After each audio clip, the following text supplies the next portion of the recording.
Hey everybody, it's Neil. Check out what I have here. I have the KOOPAO, and it is a retractable charging cord. So let's see what it looks like here. So this is what it looks like.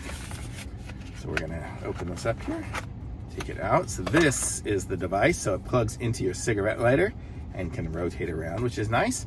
And then it has a lightning cable here. Let's see, it's about, I think it's about 3 feet. And you pull it to extend it, and then you can pull it again to retract it. And it has a USB-C one as well. And then let's see what it's got here on the,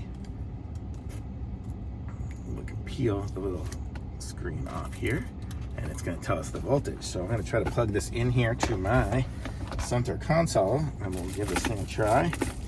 I've got a lot of stuff in here, so we'll see if we can jam it in there with everything else, and I can.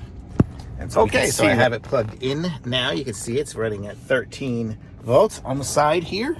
We can see it has 2.4 and 3 amp plugs, so I can plug in a USB-C or a USB plug as well. And I can charge my little massage gun. I can charge my air compressor over there. Can't charge the little puppy. She's just tired. But that's really it. So it's really cool. So if you need a charger, pick this up. Really nice.